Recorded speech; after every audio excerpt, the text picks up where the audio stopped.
there is no greater job as being a mother than any other job on earth.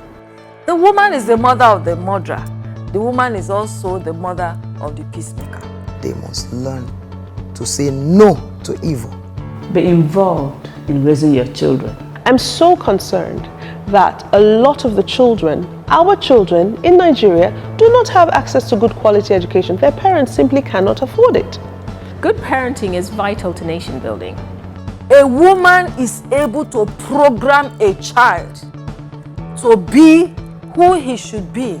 Actually have to make an effort at home. It all begins at home. There's this popular saying, monkey see, monkey do. Parents make one child seem more important than the other. Just because your mother was a drug addict or trafficked or on the streets or whatever, that does not shape who you are. I want you to always remember that you are stronger than you know. It is important for a woman to critically look at your environment, at your situation, and see what you can do to add value to yourself and add value to your family. Don't be a victim. Be the player that wins.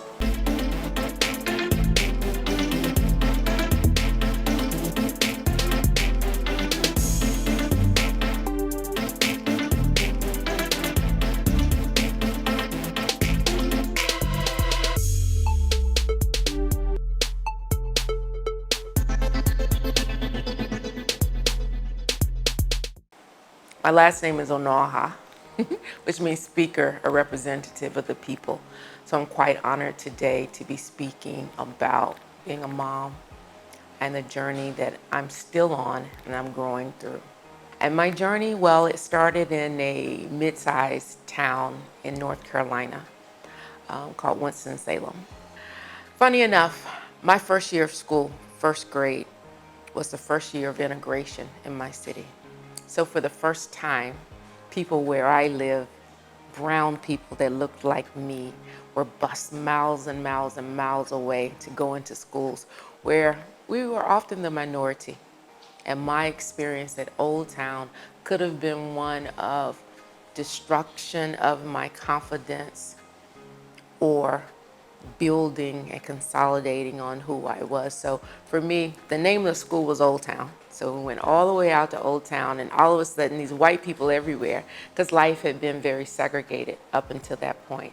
And I would say for me in my childhood, probably in the second or third grade, I found some Black history books in the library, and I remember being nestled in there and mesmerized, and I began to learn about people like Mary McLeod Bethune, who looked like me, a dark-skinned, big woman, wasn't on the cover of any fashion magazines or any cosmetics, but she had made a difference by founding a school, selling sweet potato pies for $1.50. Started with 6 kids, and now it's a huge university. I read about Constance Motley, who's a judge, looked like me. Founders of banks looked like me. Barbara Jordan, first senator, Black female from Texas, also looked like me. That was the day, my Old Town moment, that let me know that nothing could top me or stop me. And if I put my mind to it, and I even doing it afraid, I could do it. I was worthy of doing it. It also taught me that people like me who had made the Middle Passage and survived it had greatness inside of us. We had resilience, we had strength. So very strongly for me, my elementary school years taught me about academic excellence, taught me about being the best I could be, and that there was a reward on the other side. As far as my family, I had an awesome, awesome, awesome family. I mean, my mother was a teacher, my father was a preacher, and they were both the first college graduates in their families.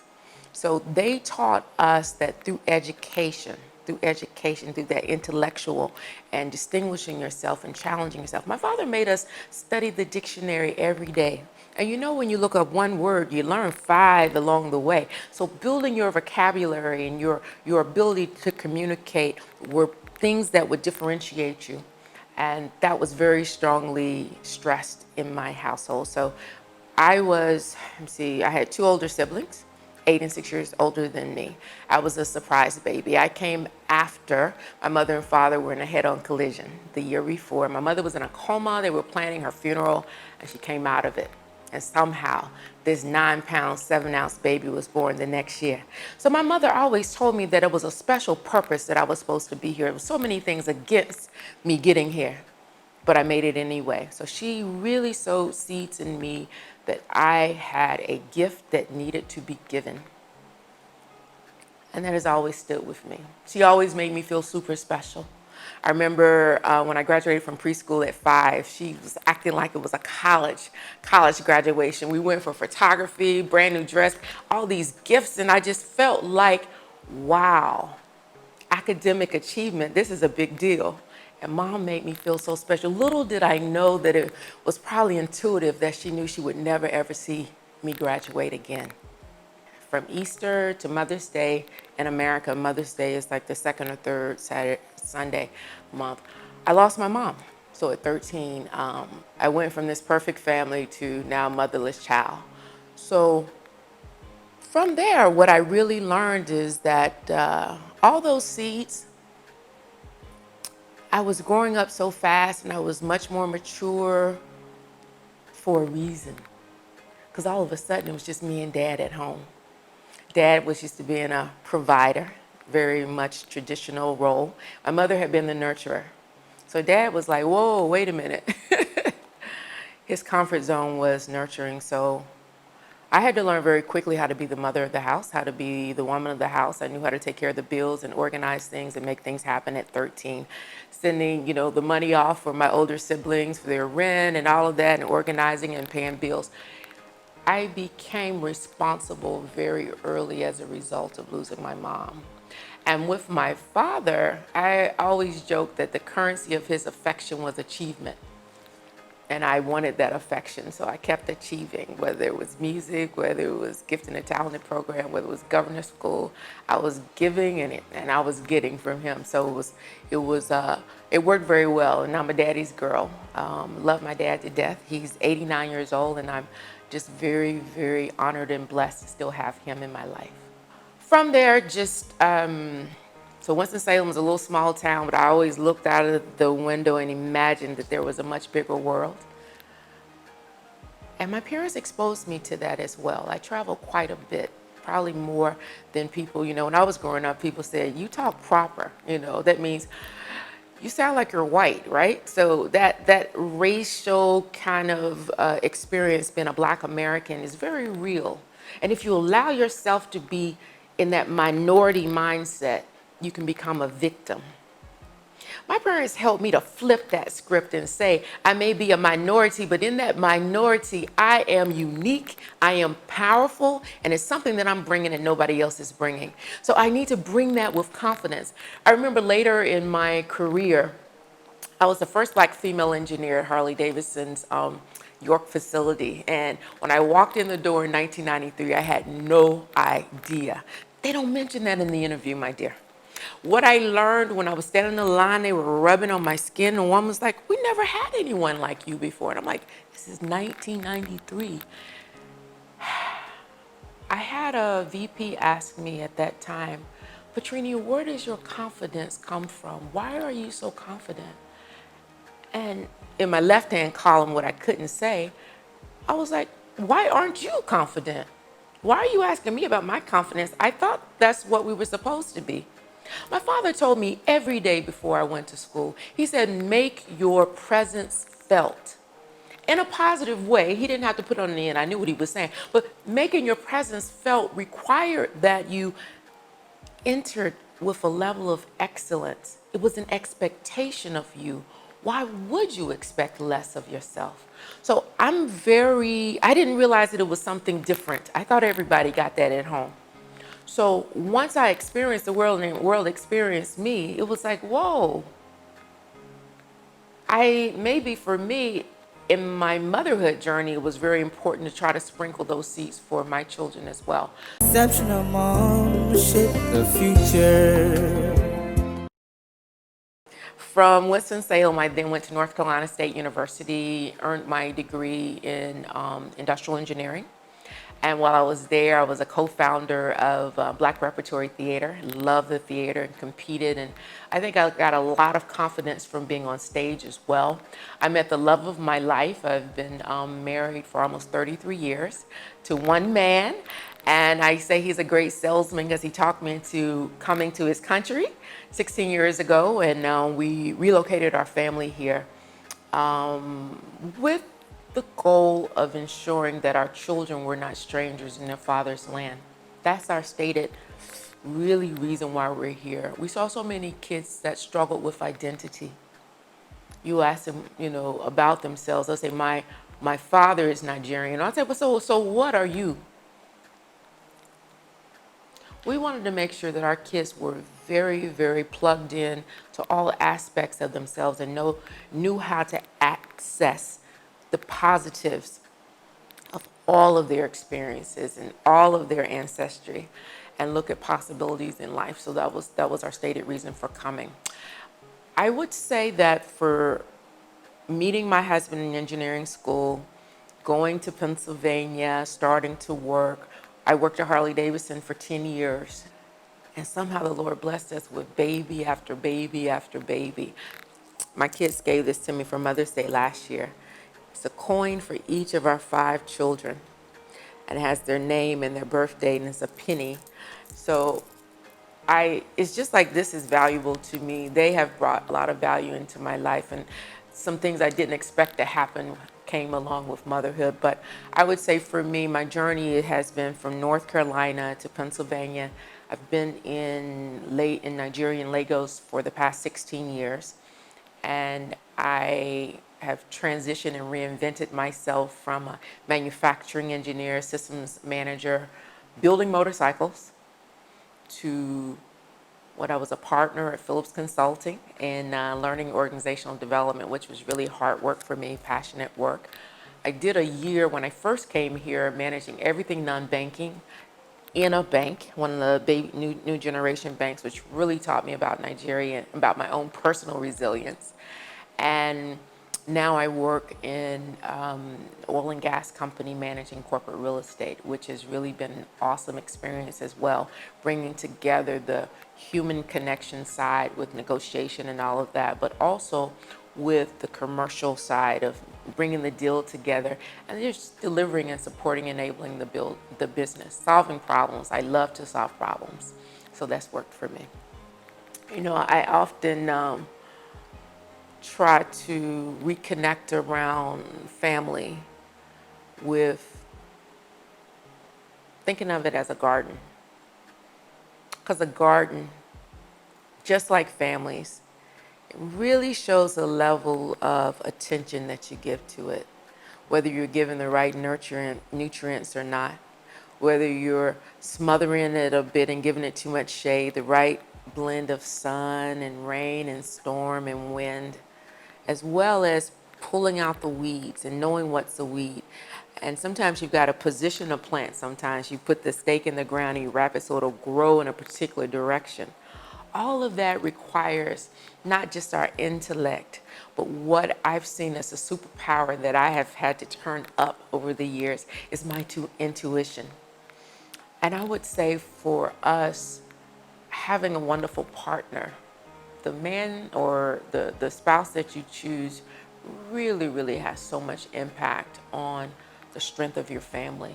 And whether you're doing it alone or whether you have that counsel when you're looking at a child and trying to make decisions about what truly is the gift in that child. How can we position it to blossom as much as possible? What opportunities do we need to expose it to? How hard do we need to be on this one versus soft on this one in this area? So the biggest challenge, I would say, maybe I can share just a couple stories that help you to see the challenge. Probably my first child, complete surprise. 6 months into my first engineering job, oh, we're pregnant, yay. Wonderful, wonderful experience. I absolutely love being pregnant. But there's a sense of control when they're inside your body, isn't it? It's after they enter the world that challenge becomes so clear. My daughter and my husband had their own language, and I was not part of the conversation. So the first challenge was this new beautiful being has come into our life as a complete stranger, and she doesn't understand me and I don't understand her. So in terms of feeling confident, and I didn't have a mother that would come and show me how to do. So my husband and I were learning things through books and through support groups and talking to people. So it was very much a discovery and exploration. And probably the thing I would say was a challenge was learning to be other-centered. Being daddy's girl, being the baby of my family, my husband loved me in very, very good ways. All of a sudden, this new person was driving the schedule, not me. So learning to be other-centered, and I would say out of that challenge, the opportunity came for me to grow as a much better leader, as a much better manager, because it wasn't all about me. So that was one of the first challenges. And my daughter and I, Chinyere, we've now aligned. We are like this, and we speak the same language now. So that was just a short period in our lives, but it helped me to learn something about myself in getting over that challenge. Exceptional mom, shape the future. The other thing I would say is realizing the limits of your control over the experiences of your child. Our second child, is, he happened to go to Loyola Jesuit College. He was #1 on the exam in 2004, so he won a 6-year scholarship. And as an American, there are 2 reasons why kids go to boarding school: either bad parent or bad child. So I come into this environment where it's like this, you're expected, you send your child to boarding school. So I was on the fence. And then the boy wins the scholarship. And we're like, okay, he must go. So I remember my heart leaving my body as he got on, and I saw him off. And that was a huge challenge. My baby Alexander is gone. And then shortly after he left, I had some bad dreams about him dying in a plane crash. And I had come back early from my assignment, and that was the day, if anybody knows, December 10th, 2005, the plane crash, all of 60 kids at LJC died, right? And my son had helped to put those people on the plane. He was still in the airport. His plane didn't arrive, and all of these, what's going on, what's going on, what's going on. And my spirit had been so disturbed because I'd had a dream that I had lost him. And I woke up and called my husband because he was meeting at the airport.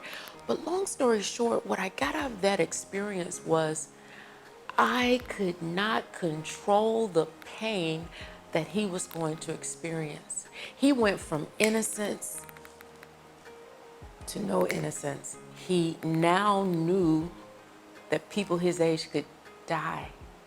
He looked around the classroom and saw those kids weren't there. And as a parent, you're trying to protect your child as much as possible.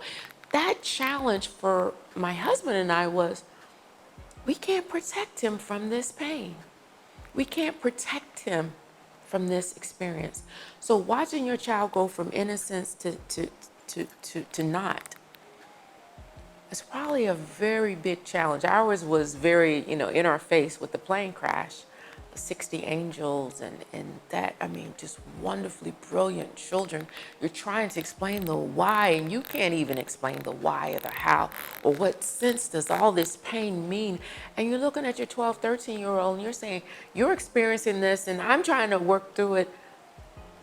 So that's a challenge as a parent, to understand what's the boundaries of what I can protect you from. And if I can't protect you, how can I preserve you as you go on your own journey of growing and understanding?